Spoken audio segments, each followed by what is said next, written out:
Hello, this is Lucretia with the Calm and Confident You podcast. Today, I'm going to encourage you to think about things differently. And the things I am referring to are the negative things you are dealing with in your day-to-day life. Most people are trying to not have negative thoughts or negative moods. When I work with clients, when I ask them to think of coping skills or ways to cope with something which is bothering them, I usually get examples of ways that they can distract themselves. Distracting yourself and getting your mind off of the thing that is bothering you is one way to cope. But it is not the only way to cope, and it isn't always the best way to cope. It might seem backwards, but another way is to actually focus on the source of discomfort. Let's take negative thoughts, for example. If you only try to ignore them and push them aside and distract yourself from them, they can still be there working in the background, having their effect on you. We have thousands of thoughts a minute and we don't notice every thought, but we still have the thought. So your negative thoughts could be working in the background, still telling you that you're a loser, you're a screw-up, things are not going to work out, life sucks. And they can still have the effect of bringing your mood down.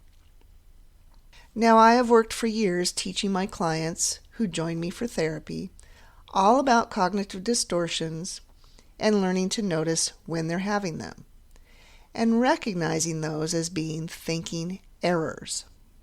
Just noticing them and knowing that is a cognitive distortion, that is a mistake in thinking, helps to reduce the power of the negative thought. Then I have people try to change them into more reasonable thoughts. Another thing that therapists have people do is just distance themselves from the thoughts and take an observer stance, just noticing the thoughts and letting them go by. That also takes the power out of the thoughts. I am still doing the online course that I mentioned last week that I am doing to get my continuing education for maintaining my counselor's license.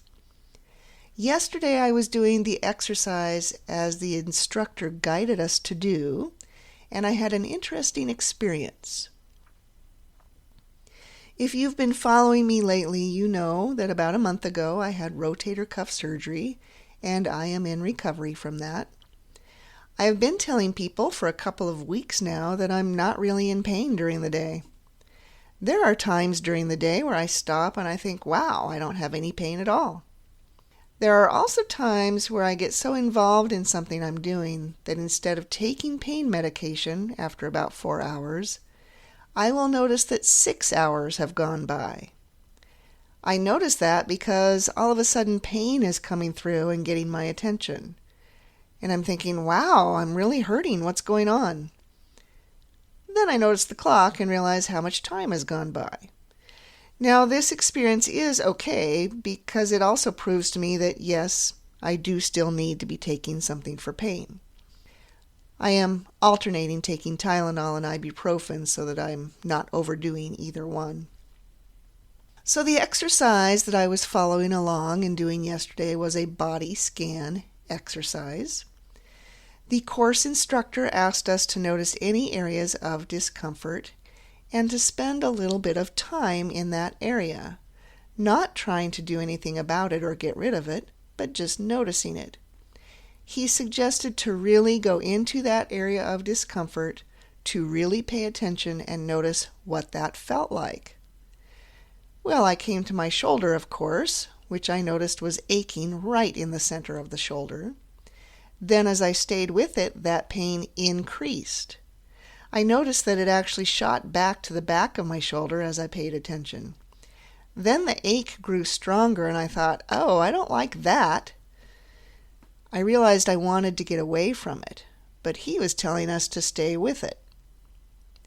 Well, being the good student that I am, I tried to do what he was saying. I stayed with it, and I was surprised at how much it was hurting. Then he instructed us to move on to start to notice any sounds around us. At first, I had a difficult time moving away from the pain and putting my attention somewhere else. But pretty soon I was moving on and noticing the sounds around me. The instructor pointed out that the purpose of noticing our negative thoughts or noticing our areas of discomfort was so that we could then consciously choose what we wanted to do about it, instead of having some sort of ingrained automatic reaction, which might not always be the best response. Well, I didn't like noticing the pain and noticing that the pain increased as I paid attention to it. But I did then move on to make some conscious choices. I chose to take some more pain medication. It was about the right time to do that. I also chose to go take a nice warm shower where I could let my arm relax from the warm water and stretch a little bit. I actually looked forward to doing that, knowing that it could give me some relief. So if I had gone along and continued ignoring it and not noticing it, I could have gone for a few more hours not taking the pain medicine and not taking any action to actually treat the soreness in my shoulder. The reality is I'm supposed to be letting it out of the sling some of the time and letting it hang and stretch a little bit. So taking the moment to notice it and to notice the pain led to me taking the actions that I should have been taking anyway to care for myself. Now I know I'm part of the Be Tough camp myself, and I don't think someone should sit and wallow in their pain. You do get on with life and go about your business. You don't just sit and be miserable. But you also can't always ignore it and distract yourself to the point that you don't take care of it. So the instructor of the course told us to practice a few times a day by taking 3 minutes to do a check-in. Notice how you feel physically, notice your mood, notice your thoughts, so that regularly throughout the day you are doing a check-in, and then deciding what you need to care for yourself so that you are handling things in a more constructive manner. You all know how you just go all day long, and then when you get home you notice you're tired, you have a headache, your neck hurts, you're exhausted, maybe you're irritable or cranky.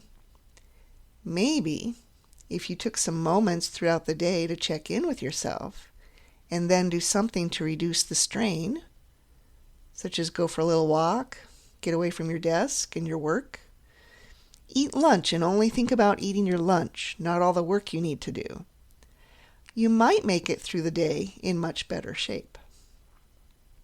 So this week going forward, I encourage you to do some brief personal check-ins 2 or 3 times per day.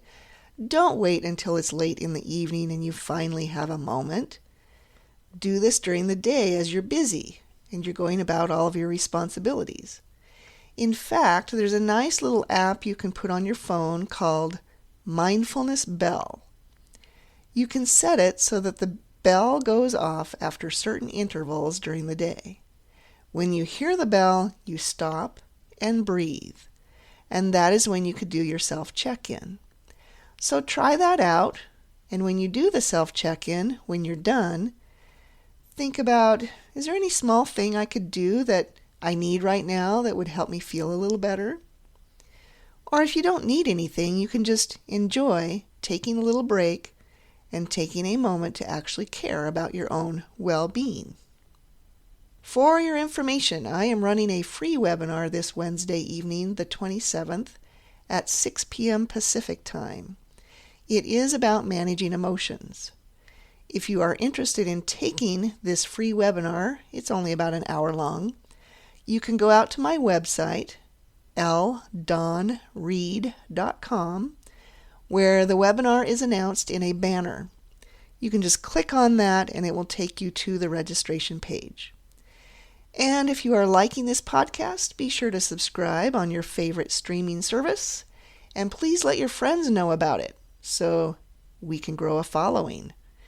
Thank you. Have a good week and be well.